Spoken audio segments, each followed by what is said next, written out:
Ating mahal na Pangulo, maraming salamat po na binigyan niyo po ng atensyon ang Region 12, lalong-lalo na ang ating mga magsasaka. Ang message natin sa kanila, this is a strong message na tuloy-tuloy itong operation na to, tuloy-tuloy ang paghuli natin sa mga nagpaparating ng illegal na vape. Sisirain po namin pag nahuli namin kung sa tingin nyo nakalusot po kayo, and we will make sure na patunayan namin dumaan kayo ng illegal. We will file the necessary cases po.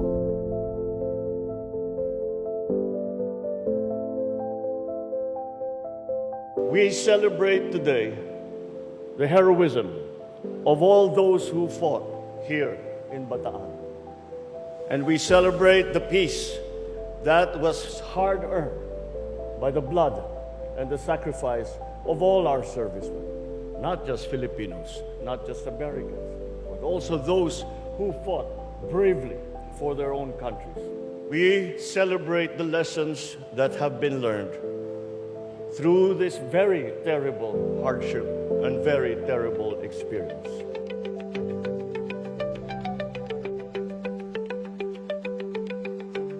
Patuloy natin tangkilikin ang sariling atin.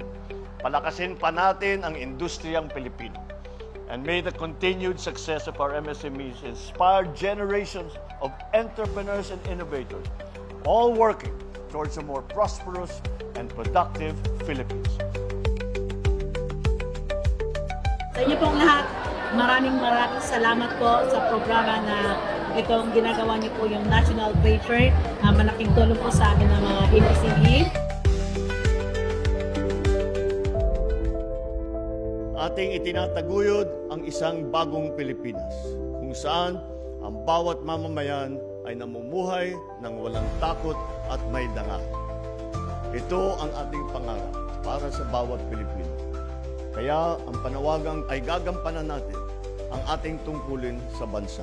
Tulong-tulong tayong itaguyod ang isang bayang nagkakaisa at nagtutulungan sa pag-angat ng bawat Pilipino. Sa ngayon, hindi na kami mahirapan kasi nandito ng tulong ng Presidente sa amin na truck. Masaya kami, lalo na matanggap na namin ito ngayon kasi po may sarili na kaming truck na hindi na kami mag-arkila pa.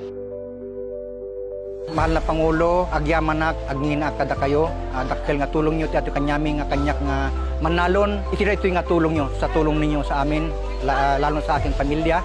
Sana po tuloy-tuloy ang programa ito ninyo.